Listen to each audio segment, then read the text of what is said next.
नमस्कार। कहानियों के कलरव में आप सबका स्वागत है। आज हम सुनेंगे सादत हसन मंटू की कहानी मेरी शादी।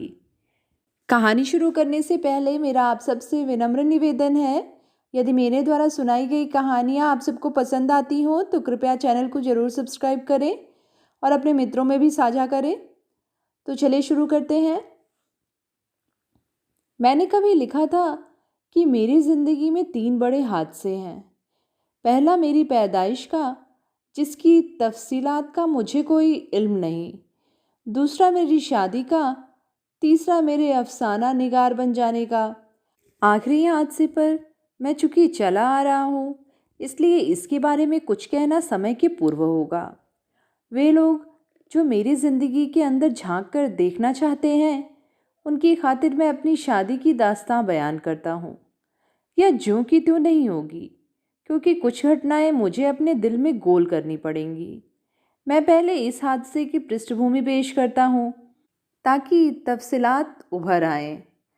सन मुझे याद नहीं, शायद 12-13 वर्ष पूर्व, जब अलीगढ़ यूनिवर्सिटी से मुझे इसीलिए बाहर निकाल दिया गया था कि मुझे तपेदिक का रोग है।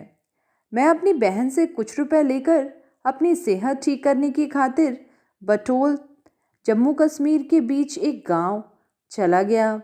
यहाँ 3 महीने ठहरने के बाद मैं वापस अपने शहर अमृतसर आया तो मुझे मालूम हुआ कि मेरी बहन के लड़के की मृत्यु हो गई है। वह बम्बई ब्याही गई थी। कुछ दिन अमृतसर रहकर वापस बम्बई चली गई थी।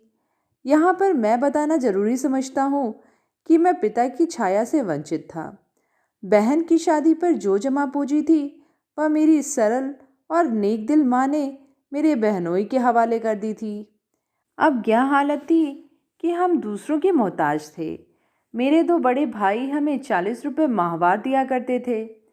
अमृतसर आते ही मेरा दिल व दिमाग बहुत परेशान हो गया। जी चाहता था कि कहीं भाग जाऊं या आत्महत्या कर लूं। मजबूत इरादे का मालिक होता तो निश्चय ही मैंने स्वयं को हलाक कर दिया होता। इसीलिए जब बम्बई से साप्ताहिक मुसव्विर के मालिक मिस्टर नज़ीर ने मुझे खत लिखा कि मैं बम्बई आकर उनके पर्चे का संपादन संभाल लूं, तो मैंने फौरन बोरिया बिस्तर बांधा और बम्बई चल दिया। मैंने यह भी न सोचा कि माँ अमृतसर में अकेली रह गई है। मिस्टर नज़ीर ने मुझे 40 रुपये माहवार पर नौकर रख लिया। जब मैं उनके दफ्तर में सोने लगा तो उन्होंने किराए के तौर पर 2 रुपये तनख्वाह में से काटने शुरू कर दिए। इसके बाद जब उन्होंने मुझे इंपीरियल फिल्म कंपनी में मुंशी की हैसियत से, अर्थात संवाद लेखक, 40 रुपये माहवार पर नौकर करवा दिया, तो मेरी तनख्वाह आधी यानी 20 रुपये कर दी, जिसमें से 2 रुपये दफ्तर को रिहायश के लिए और इस्तेमाल करने के सिलसिले में काटे जाते रहे।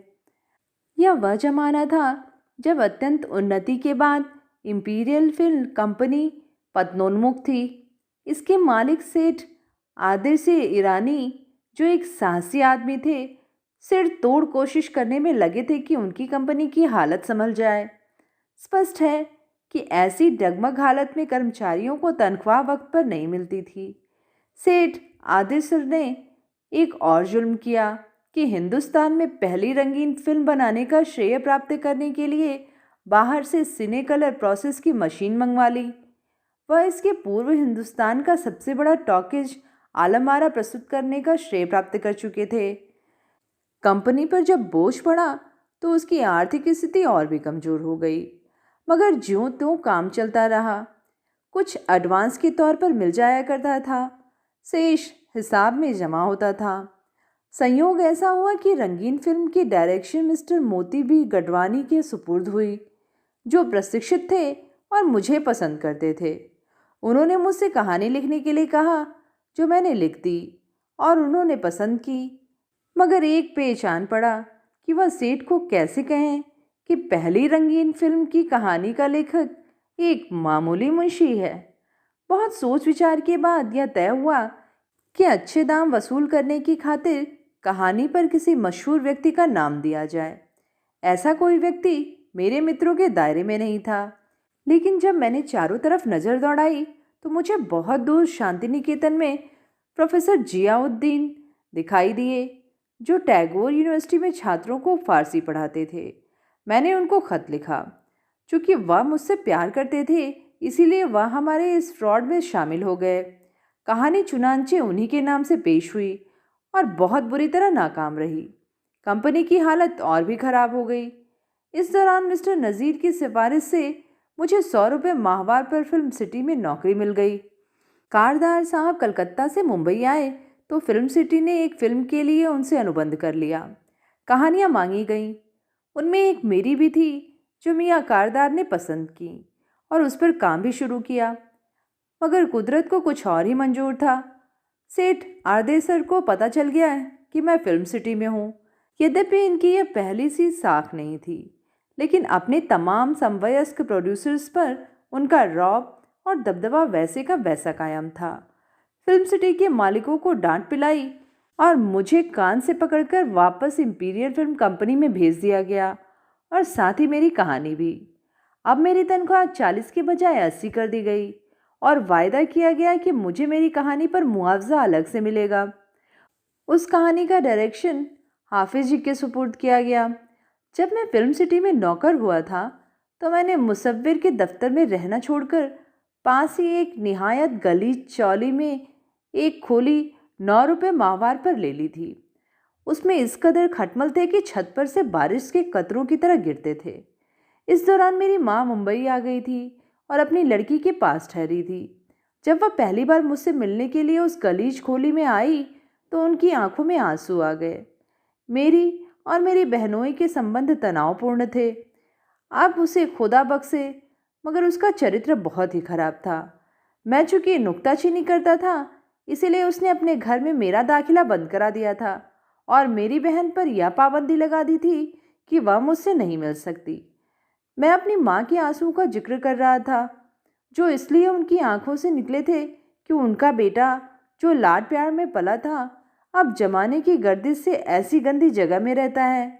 उसके पास कपड़े नहीं, रात को मिट्टी के तेल का लैंप जलाकर काम करता है। वह जब रोती रही तो मैं बहुत तेज प्रकार की मानसिक और आध्यात्मिक यातना से ग्रस्त रहा। जो दिन बीत गए हैं उनकी याद मेरे नज़दीक हमेशा व्यर्थ रही है। और फिर रोने धोने का क्या मतलब है? मुझे हमेशा आज से मतलब है। गुजरे हुए कल या आने वाले कल के बारे में कभी नहीं सोचता। जो होना था हो गया, जो होने वाला है हो जाएगा। रोने से निपटकर मेरी माँ ने बड़ी गंभीरता से पूछा, सादत, तुम ज़्यादा क्यों नहीं कमाते?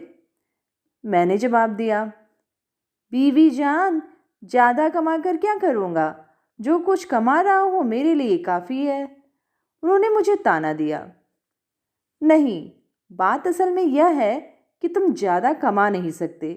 ज़्यादा पढ़े लिखे होते तो अलग बात थी। बात ठीक थी, लेकिन मेरा पढ़ने में जी नहीं लगता था। 3 बार एंट्रेंस में फेल होने के कारण जब कॉलेज में दाखिला हुआ तो मेरी आवारगी और भी ज़्यादा बढ़ गई और एफए के इम्तहान में 2 बार नाकाम रहा। अलीगढ़ गया तो वहाँ इस आधार पर निकाला गया कि मुझे तपेदिक है। इन कटु अनुभवों को महसूस करने के बावजूद मैंने बात को हंसी मजाक में टालने की कोशिश की। बीवी जान, मैं जो कुछ कमाता हूँ मेरे अपने लिए काफ़ी है। घर में बीवी होती तो आप देखती मैं कैसे कमाता हूँ। कमाना कोई मुश्किल काम नहीं। आदमी ऊंची शिक्षा के बिना भी ढेर रुपए कमा सकता है। यह सुनकर माँ ने अचानक मुझसे यह सवाल किया, शादी करोगे? मैंने ऐसे ही कह दिया, हाँ, क्यों नहीं। तो इस इतवार को तुम माही माओ, फुटपाथ पर खड़े रहना, मैं तुम्हें देखकर नीचे आ जाऊंगी। माँ ने यह कहकर मेरे सिर पर हाथ फेरा। तुम्हारी शादी का बंदोबस्त हो जाएगा इंशाअल्लाह, लेकिन देखो अपने बाल कटवा कर आना। मैंने बाल न कटवाए। रात को मैंने कैनवस सुपर पॉलिश कर लिया। डबल रेट पर धुलवाई हुई सफ़ेद पतलून पहनकर मैं इतवार को सुबह माहिम में इनिंगलेटो मेंशंस के पास फुटपाथ पर खड़ा था। माँ तीसरी मंजिल के फ्लैट से बालकनी पर इंतज़ार कर रही थी। उन्होंने मुझे देखा तो नीचे आई और मुझे साथ चलने को कहा। 20-25 गज के फासले पर एक बिल्डिंग थी, जाफर हाउस। माँ ने उसकी दूसरी मंजिल के फ्लैट का दरवाज़ा खटखटाया, जो नौकरानी ने खोला। हम अंदर दाखिल हुए। माँ जनाने में चली गई। मेरा स्वागत एक गोरे चिट्टे अधेड़ उम्र के आदमी ने किया। मर्दाने में बड़ी मोहब्बत और बड़े खुलूस। तपाक से बैठाया और फौरन बेतकल्लुफ हो गए। उन्होंने मुझसे और मैंने उनसे एक दूसरे की रुचियों और कामकाज के बारे में पूछताछ की। वह सरकारी नौकर थे, पुलिस के महकमे में फिंगरप्रिंट स्पेशलिस्ट। तनख्वाह वाजबी थी। कई बच्चों के बाप थे। रेस और फ्लस के रसिया क्रॉसवर्ड्स पजल बड़ी नियमितता से हल किया करते थे, मगर कोई इनाम हासिल नहीं कर सके थे। मैंने उनको अपने सारे हालात बता दिए। यह भी कह दिया कि ऐसी फिल्म कंपनी में मुलाजिम हूँ जहाँ तनख्वाह नहीं मिलती, सिर्फ सांस का आवागमन जारी रखने के लिए कभी कभी एडवांस के तौर पर कुछ मिल जाता है। मुझे ताज्जुब है कि मैंने जब उनको बताया कि ऐसी पतली हालत में भी हर शाम को बियर की एक बोतल जरूर पीता हूँ, तो उन्होंने बुरा न माना। मेरी हर बात को उन्होंने बड़े गौर से सुना। जब मैं जाने के लिए उठा तो मालिक हसन साहब मेरी किताबें ज़िंदगी की तमाम ज़रूरी पृष्ठों का अध्ययन कर चुके थे। जब हम वहाँ से निकले तो माँ ने मुझसे बताया कि ये लोग अफ्रीका से आए हैं, तुम्हारे भाइयों को अच्छी तरह से जानते हैं, और उन्होंने 10-12 वर्ष पूर्वी अफ्रीका में बैरिस्टरी की थी। उनके यहाँ एक लड़की है जिसका विवाह करना चाहते हैं। कई रिश्ते आ चुके हैं, मगर इनको पसंद नहीं आए। असल में कोई कश्मीरी घराना चाहते हैं। मैंने उनसे तुम्हारी बात की है और कोई बात पोशीदा नहीं रखी। रही सही जो कसर रह गई थी वह माँ ने पूरी कर दी थी। लेकिन मैं सोचने लगा कि यह सिलसिला क्या है। अगर ये लोग मान गए, हालांकि मुझे इसका यकीन नहीं था, इसलिए कि मुझ में ऐसी कोई बात नहीं थी कि वे मुझे अपनी लड़की देते, तो क्या सचमुच मुझे शादी करनी पड़ेगी और फिर ढेरों रुपए भी कमाने पड़ेंगे। मलिक साहब ने मुझे दूसरे इतवार को खाने पर बुलाया था। मैं वायदे के अनुसार वहां पहुंचा तो उन्होंने मेरी बड़ी आवभगत की। खाना आया, मुर्ग था, कोफ्ते थे, साग का सालन भी था और धनिए पुदीने और अनारदाने की चटनी। हर चीज़ स्वादिष्ट थी, लेकिन गर्म मसाला और मिर्ची इस कदर की खुदा बचाए। मेरे पसीने छूट गए, लेकिन धीरे धीरे मैं आदी हो गया। 2-3 इतवार के बाद जब उन लोगों में घुल मिल गया तो मेरी माँ ने मुझे बताया कि उन्होंने मेरा रिश्ता कबूल कर लिया है। जब मैंने यह सुना तो चकरा गया। मैं तो शादी की इस किस्से को सिर्फ एक मजाक समझ रहा था। इसके अलावा मुझे बिल्कुल यकीन नहीं था कि मुझे कोई होशमंद अपनी लड़की देगा। मेरे पास था ही क्या, एंट्रेंस पास, वह भी 3rd डिवीज़न में। नौकरी ऐसी जगह जहाँ तनख्वाह के बजाय एडवांस मिलता था, और पेशा फिल्म और पत्रकारिता। ऐसे लोगों को शरीफ आदमी कब मुँह लगाते थे। एक गंदी खोली हासिल करने के लिए मुझे कितने जतन करने पड़े थे। मकान मालिक को मालूम हो गया था कि मैं फिल्म कंपनी में काम करता हूँ। बड़ी सिफारिश के बाद वह अंततः राजी हुआ था। मैं सख्त परेशान हुआ। मैं यह खबर सुनने के लिए बिल्कुल तैयार नहीं था। मेरा मानसिक संतुलन उस वक्त और भी ज़्यादा बिगड़ गया जब माँ ने कहा कि उन्होंने बात पक्की कर दी है। मैंने उनसे कुछ न कहा और दिन रात उठते बैठते इस सोच में गर्क होने लगा कि यह मुसीबत जो मैंने खुद ली है, इससे छुटकारा कैसे होगा। बहुत सोच विचार के बाद मैं इस नतीजे पर पहुंचा कि अब सोच विचार बिल्कुल व्यर्थ है। यह सोचकर जो हो सो हो, मुझे अपनी किश्ती मझधार में डाल देनी चाहिए। मैंने यह फैसला तो कर लिया, मगर निकाह की रस्म के लिए रुपया कहाँ से आए, यह सवाल बहुत ही परेशान करने वाला था। कंपनी से अब एडवांस मिलना भी बंद हो गया था। इधर माँ ने तारीख निश्चित कर दी थी। मैंने कई बार सोचा कि बम्बई से भाग जाऊं, लेकिन किसी अलौकिक शक्ति ने मेरे पांव जकड़ रखे थे। एक ही सूरत थी कि मैं सेठ आदेसर से मिलूं और उनसे अपने विवाह के खर्चों के लिए कुछ रुपए मांगूं। कंपनी की तरफ मेरे करीब करीब 1,500 रुपये निकलते थे। अगर ये मिल जाते तो समझिए मेरी सब परेशानियां दूर हो जाती, बल्कि ऐश हो जाती। मैं आरदेसर साहब से मिला। उनको इतनी फुर्सत नहीं थी कि मेरी दास्तां को गौर से सुने। टहलते टहलते जो कुछ मैंने कहा व्यवस्थापूर्वक सुना। अंत में मुझसे कहा, देखो, कंपनी की जो हालत है वह तुम जानते हो। अगर हालत अच्छी होती तो हम तुम्हारी शादी कर देते। यह सही है कि जब कंपनी की हालत अच्छी थी तो वह अपने नौकरों की उदारता से अधिक सहायता किया करते थे, बड़े उपकारी थे। मगर अब उनका हाथ इस कदर तंग था कि उन्हें इस एहसास से बड़ी उलझन होती थी कि वे किसी व्यक्ति की मदद नहीं कर सकते। मेरी मायूसी का अंदाजा आप लगा सकते थे। मैं चलने लगा तो उन्होंने मुझे आवाज़ दी और पास बुलाकर कहा, मैं सिर्फ इतना कर सकता हूँ कि तुम्हें ज़रूरी चीज़ें दे दूँ। दफ्तर जाओ, हाफिज को बुला लाओ। मैं हाफिज जी को उनके पास लेकर गया तो उन्होंने दुकानों का पता उनको बताया, एक चिट पर कुछ लिख कर दिया और कहा, मुंशी मंटो को अपने साथ ले जाओ और जो कुछ इसे चाहिए ले दो। मैं हाफिज जी के साथ हो लिया। हम मोटर में एक बजाज की दुकान पर पहुंचे। वहां से 2 साड़ियाँ ली, सेठ आरदेसर के व्यक्तिगत अकाउंट में। दूसरी दुकान जौहरी की थी, वहां से एक आदमी मेरे साथ कर दिया गया क्योंकि मैं चाहता था कि लड़की खुद अपने लिए जेवर पसंद करे। मैं और जौहरी का आदमी दोनों जाफर हाउस पहुंचे। लड़की की माँ को, जिनको मैं खाला जान कहता था, जौहरी के आदमी ने कुछ जेवर दिखाए। उन्होंने सिर्फ एक हीरे की अंगूठी, मोती की बूटियाँ, कानों के जेवर, एक पेंडल, 2 कलाई चूड़ियाँ पसंद की। मैंने खालाजान पर बहुत जोर दिया कि वह चंद और जेवरात भी रख लें, मगर वह मुझ पर अधिक बोझ डालना नहीं चाहते थे। काश मैंने उनसे कह दिया होता कि खालाजान, ऐसा मौका मुझे फिर कभी नहीं मिलेगा। मुझे कंपनी से 1,500 रुपये लेना है। जाते चोर की लंगोटी न छोड़िए। मगर अफसोस कि इस रकम से मुझे सिर्फ 400-500 रुपये वसूल हुए, क्योंकि कंपनी मेरे निकाह होने के फौरन बाद ख़त्म हो जाएगी। अब नज़ीर साहब ने मेरी माहवार तनख्वाह फिर 40 रुपये कर दी, जिससे कुछ ढारस हुई कि शाम को बियर की बोतल का सिलसिला जारी रहेगा। निकाह मेरे लिए जाहिर है बहुत खतरनाक साबित हुआ। कंपनी से जो रुपए लेना था वह अलग गर्क हुआ और घुटना अलग जख्मी हुआ। इसकी दास्तां भी सुन लीजिए। बम्बई में कोई दोस्त था न प्रियजन। बहन थी, वहाँ मेरा हुक्का पानी बंद था। मुझे सारे काम खुद ही करने थे। चंद आदमियों को सूचना दी थी कि मेरा निकाह हो रहा है। छुहारे और इलायची दाने खरीदने थे, बाल कटवाने थे और बस पर सवार होकर मोर्चे पर जाना था। शाहजहां महल होटल के मालिक सैयद फजल शाह को रस्म निकाह में सम्मिलित होने की दावत देकर जब लौट रहा था तो पथरीले फर्श पर मेरा पांव फिसला और इस जोर से गिरा कि बेहोश हो गया। मैं जिंदगी में सिर्फ 3 बार बेहोश हुआ हूँ। सबसे पहले अपने निकाह पर सैयद फजल शाह मरहूम को शामिल होने की दावत देने पर, दूसरी बार अपनी माँ की अचानक मौत पर, फिर अपने लड़के का निधन होने पर। यह गिरकर बेहोश हो जाना अच्छा शगुन नहीं था।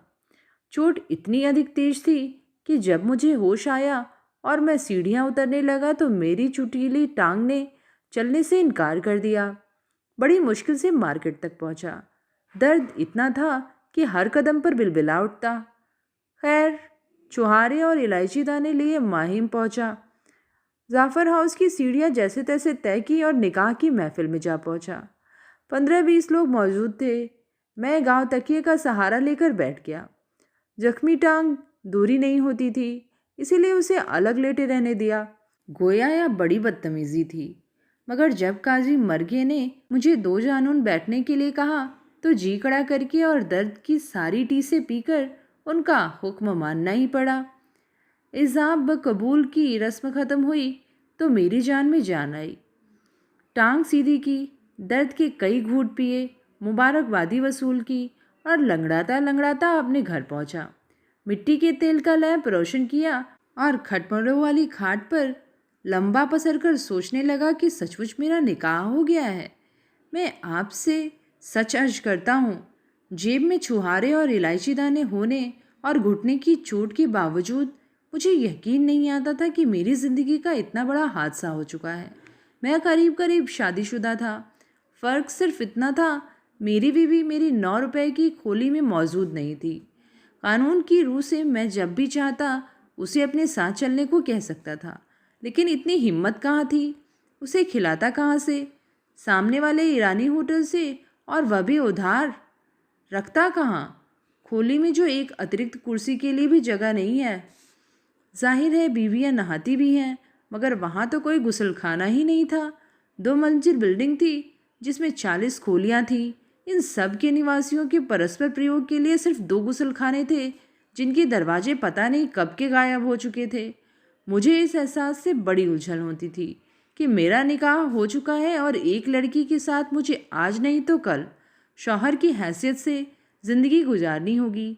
इसके पूर्व मैंने कोई तजुर्बा नहीं किया था। मुझे बिल्कुल मालूम नहीं था कि बीवी क्या होती है और शौहर क्या होता है। मेरी ज़िंदगी में 2-3 लड़कियां ज़रूर आई थीं, मगर वे नौकरानियां थीं। उनसे मेरा टकराव ऐसे ही हुआ था जैसे सड़क पर 2 राह चलते अंधे एक दूसरे से टकराकर इस मुठभेड़ से मुक्ति पाकर अपनी अपनी राह लें।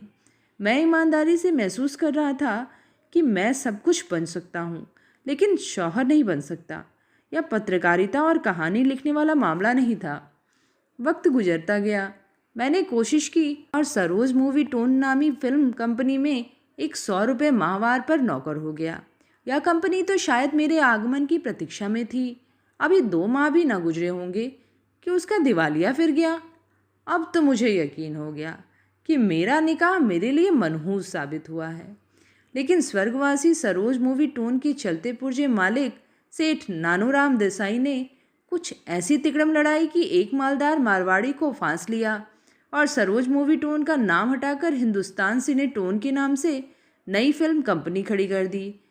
इसके लिए मैंने अपनी दूसरी फिल्मी कहानी कीचड़ शीर्षक से लिखी, जो बाद में अपनी नारियां जैसे बेढंगे और बेतुके नाम से पेश हुई और कामयाब रहीं। यह कंपनी अभी आधी भी तैयार नहीं हुई थी कि मारवाड़ी सेठ चांदी के सट्टे में अपनी सारी दौलत गंवा बैठे, यहाँ तक कि अपनी शानदार मोटर भी, जिसका रंग बेदाग सफ़ेद था। मैंने इसका रिश्ता भी निकाह से जोड़ा। मुझे यकीन था कि चंद दिनों में ही इस नई कंपनी का दिवालिया जरूर पिटेगा, लेकिन नानू भाई देसाई ने किसी न किसी तरह इधर उधर से कर्ज लेकर फिल्म पूरी कर ली थी। मेरा निकाह हुए करीब करीब 10 महीने हो चुके थे कि मुझे एक शर्मनाक हादसे से दो चार होना पड़ा। मेरा एक बेवकूफ़ दोस्त आशिक था, अनपढ़, काहिल, खुशामदी, लेकिन नृत्य कला में प्रवीण। मुझे खुश करने के लिए एक शाम उसने मुझे बियर पिलाई, थोड़ी सी खुद भी पी और चहकने लगा। चहकते हुए वह मुझे एक दोस्त की मोटर में बैठाकर एक लड़की के पास ले गया, जो उसके कहने के मुताबिक उसकी सागिर्द थी। जब उसके दरवाजे पर दस्तक दी तो अंदर से किसी नारी स्वर ने कहा, कौन है? आशिक ने कहा, आशिक। अंदर से एक मोटी गाली बाहर निकली, आशिक की। आशिक को जो गुस्सा आया तो वह दरवाजे को तोड़कर अंदर दाखिल हो गया। मैं उसके पीछे गया। वह एक नौकर को बुरी तरह पीट रहा था। मैं घटना संक्षिप्त करता हूँ। दूसरे रोज जब आशिक गिरफ्तार हुआ तो उसने पुलिस वाले से कहा, मेरे साथ एक और आदमी था। चुनांचे मुझे भी गिरफ्तार कर लिया गया। माहिम में मेरे ससुराल को इसका फौरन पता चल गया। मैं बहुत परेशान हुआ कि अब किस मुंह से उन लोगों के पास जाऊं। मेरी विवाहिता ने मेरे विषय में यकीनन बहुत बुरी राय कायम की होगी। वह ज़रूर रोती होगी कि किस बदमाश से मेरा पल्ला बांध दिया गया है। उससे छुटकारा हासिल करना भी मुमकिन नहीं। मैंने बहुत देर तक बड़ी ईमानदारी से खुद को अपनी विवाहिता की पोजीशन में रखकर गौर किया और इस नतीजे पर पहुंचा कि मैं खालाजान से साफ साफ कह दूंगा कि अगर इस घटना के बाद, जो वाकई बहुत शर्मनाक है, आप मुझे अपनी बेटी देना मुनासिब नहीं समझती तो मैं तलाक देने के लिए तैयार हूँ। मगर जब मैंने उनसे अपने इन विचारों को प्रकट किया तो उन्होंने मुझसे कहा, तुम पागल हो जो ऐसी बातें सोचते हो। हमें तुम्हारी बेगुनाही का यकीन है। मेरे सीने का बोझ हल्का तो हो गया, मगर मेरे इस वहम में और बढ़ोतरी हो गई कि निगाह मेरे लिए अभिशाप बनकर आया है। कंपनी की हालत बहुत पतली हो चुकी थी। अब तनख्वाह के बदले एडवांस मिलना शुरू हो गया था। मेरी कहानी का पारिश्रमिक अलग से अदा होना था, मगर कोई सूरत नज़र नहीं आती थी कि यह मुझे मिलेगा। इधर माँ ने मेरी ससुराल के अनुरोध पर विदाई की तारीख नियत कर दी। 1 वर्ष के करीब हो गया था निकाह हुए। वे लोग इंतज़ार करते करते तंग आ गए थे। मुझे कोई जल्दी नहीं थी, बल्कि यूं कहिए कि मेरी दिली ख्वाहिश थी कि रुखसती की नौबत ना आए। मैं बहुत भयभीत था कि मुझसे घर बार नहीं चलाया जा सकेगा और एक शरीफ लड़की की सारी उम्र बगैर किसी कसूर के क्लेश में कटेगी। मगर दिन नियत हो चुका था, जो मेरे लिए रोज़े क़यामत था। साप्ताहिक मुसब्बिर की हालत बहुत अच्छी हो गई थी। अब उसका दफ्तर बेहतर जगह पर बदल गया था। टेलीफोन मौजूद था। मिस्टर नज़ीर के पास एक छोटी सी कार थी जिसमें वह इधर उधर घूमकर विज्ञापन प्राप्त करते थे। हम दोनों का निवास अब इस दफ्तर में था। मैं हर इतवार माहिम जाता, कभी कभी दरवाजे की दराजों में से अपनी बीवी की एक झलक देख लेता और रात खाना खाकर जब वापस घर आता तो सोते वक्त आपको लानत भेजता कि मैंने क्यों शादी का यह खेल खेला, जबकि मुझे इसमें इस कदर फिसड्डी निकलना था। मगर अब क्या हो सकता था? न खाए बने न छोड़े बने वाला मामला था। विदाई की तारीख में जब केवल 10 रोज बाकी रह गए तो मैं चौंका। एक दम उठा और दफ्तर के पास ही यानी उसी बिल्डिंग में एक फ्लैट 35 रुपये माहवार पर ले लिया। 40 मुझे मिस्टर नज़ीर से मिलते थे। मैंने उनसे कह दिया हर माह किराया अदा कर दिया करें। अब गोया मुझे 5 रुपये माहवार पर अपनी बीवी का पेट पालना था। मैंने फ्लैट को अच्छी तरह साफ किया। उसके 24 फर्श और दरवाजे जो बेहद गंदे थे सोडा कास्टिक से साफ किए और ताला लगाकर सीने में एक धुंधली आशा लिए नानू भाई देसाई की सेवा में हाजिर हुआ। अपनी कहानी के मुआवजे और अपनी तनख्वाह के बकाया का तकाजा किया। सेठ साहब ने मुझे साफ जवाब दे दिया कि वह मुझे डेढ़िया भी नहीं दे सकते। मैंने जब यह टका सा जवाब सुना तो मैं भन्ना गया। गुस्से में आकर मैंने सेठ को गालियां तक दी। नतीजा यह हुआ कि मुझे बाहर निकाल दिया गया। मैंने फौरन Baburao Patel, editor film India को फ़ोन किया। सारा हाल सुनाकर मैंने उनसे कहा कि अगर नानू भाई ने मेरा हिसाब न चुकाया तो मैं भूख हड़ताल कर दूंगा। मेरा यह फैसला अटल था। बाबूराव तो मेरे हट से वाकिफ था। बहुत परेशान हुआ। उसने नानू भाई को टेलीफोन किया और उससे कहा कि अगर मंटू ने भूख हड़ताल शुरू की तो सारा प्रेस उसका साथ देगा, इसीलिए उसे चाहिए कि फौरन उसके साथ समझौता कर ले। टेलीफोन पर तो कोई फैसला नहीं हुआ, लेकिन जब बाबूराव नानू भाई से उसके दफ्तर में मिला तो मुझे बुलाया गया। नानू भाई ने मुझसे माफ़ी मांगी और मैंने उससे। आखिर फैसला यह हुआ कि मैं आधी रकम पर राजी हो जाऊं, इसलिए कि कंपनी की हालत नाजुक है। मैंने 900 रुपये का एक पोस्ट डेटेड चेक लिया। चंद रोज गुजरने के बाद जब मैंने नानू भाई देसाई को फ़ोन किया कि तारीख आ गई है तो मैं चेक कैश कराने जा रहा हूँ, तो उसने कहा पहले मुझसे मिल लो। मैं उससे मिला तो उसने मुझसे बड़े दुख भरे लहजे में कहा कि बैंक में रुपया नहीं है। क्या ऐसा नहीं हो सकता कि मैं 500 रुपये नकद पर राजी हो जाऊं? मैं फ़ौरन राजी हो गया।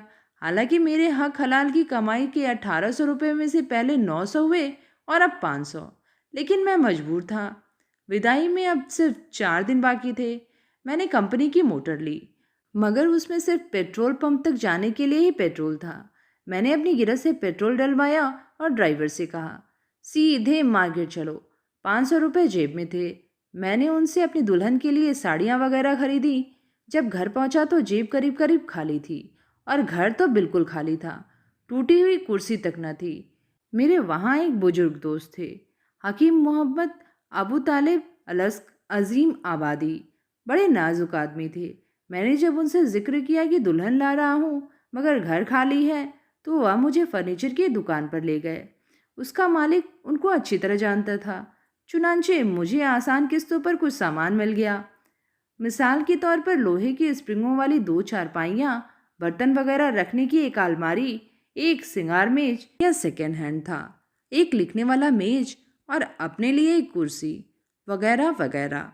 जब मैंने यह सामान फ्लैट में सजाने की कोशिश की तो मुझे बड़ी मायूसी हुई। 2 जहाजी साइज के कमरे थे, उनमें यह फर्नीचर दिखाई ही नहीं देता था। चुनांचे मैंने 2 मोड़े खरीदे और वे भी एक कोने में जमा किए, जो दूसरे फर्नीचर की तरह गुम हो गए। इधर उधर से मुझे जो चीज़ मिली मैंने कहीं ना कहीं लगा दी। हर चीज़ लगाने के बाद मैं कमरे पर नजर डालता रहा और खुद को यह फरेब देने की कोशिश करता रहा कि अब फ्लैट भरा भरा नजर आ रहा है। कयामत का दिन आखिर आ पहुंचा। सुबह मुसव्विर के दफ्तर में बैठा था। माँ मेरे पास आ गई थी। उनसे मैं यह कहकर आया था कि बारात का बंदोबस्त करने जा रहा हूँ। मिस्टर नज़ीर ने विभिन्न लोगों के नाम रुक के भेज दिए थे, जिनमें से प्रायः फिल्म लाइन से संबंधित थे। मेरी बारात गोया एक फिल्मी बारात थी। मियाँ कारदार, नूर मोहम्मद चार्ली और मिर्ज़ा मुशर्रफ, बाबूराव पटेल और पहली रंगीन फिल्म की हीरोइन पद्मा देवी, ये सब शामिल हो रहे थे। बाबूराव पटेल को जब मालूम हुआ था कि मंटो के घर में सिर्फ उनकी माँ है जिसे अकेले मेहमानों की खातिरतवाजी करनी पड़ेगी, तो उसने पद्मा देवी को हमारे घर भेज दिया था कि वह मेरी माँ का हाथ बटाए। मैंने किराए पर कुर्सियाँ मंगवा ली थी और पास वाले ईरानी रेस्तरां से बिमटो को बोतलें। इस पर जो खर्च उठा वह मैं इत्मीनान से अदा कर सकता था, इसीलिए मुझे इस तरह से कोई परेशानी होने वाली नहीं थी। लेकिन मैं इस तकलीफ व सोच में गर्क था कि घर बार चलेगा कैसे। मैं दफ्तर में आकर बैठा ही था कि माहिम से मेरी बहन का टेलीफोन आया। उसने मुझसे कहा, कहो क्या हाल है। मैंने जवाब में आगा हश्र का मशहूर फिक्रा दोहराया, शेर लोहे के जाल में है, आज अब मकमसे में गिरफ्तार हूँ। बारात की तैयारियां कर रहा हूँ, लेकिन जेब में सिर्फ 4 आने हैं। 4 आने में सिगरेट की डिबिया आएगी, 2 पैसे की माचिस। चलो किस्सा पाक। वह बेचारी मेरी मदद करने के लिए मजबूर थी। उसके शौहर ने तो उसको इतनी इजाज़त भी नहीं दी थी कि वह विदाई की रस्म में शरीक होती और अपने भाई को दूल्हा बना हुआ देखती। फिर भी उसने मुझसे कहा, सादत, मैं तुम्हारी बारी जाऊं, ज़रा कि ज़रा मोटर मेरे घर के सामने रोकना, मैं तुम्हें देखना चाहती हूँ। मैंने और ज़्यादा गुफ्तगू ना की क्योंकि वह बहुत भावुक हो रही थी। टेलीफोन का सिलसिला बंद करने के बाद मैं उठा और पड़ोस के सैलून में बाल कटवाए, हमाम में गुस्ल किया। यह सब उधार। शाम तक मैंने सिगरेट की डिबिया फूंक डाली। अब मेरी जेब में एक माचिस थी, वह भी आधी। कपड़े तब्दीली करके मैंने वह सूट पहना जो मुझे ससुराल से मिला था। टाई बांधी। आईने में जब मैंने अपनी शक्ल देखी तो एक कार्टून सा नजर आ रहा था। मैं खूब हंसा। बत्तियां जलने से पहले पहले सारे बाराती जमा हो गए। पद्मा देवी और मेरी माँ ने सबकी खातिर तवाजी की। इसके बाद यह काफिला जो 10-15 मोटरों पर शामिल था माहिम की तरफ रवाना हुआ।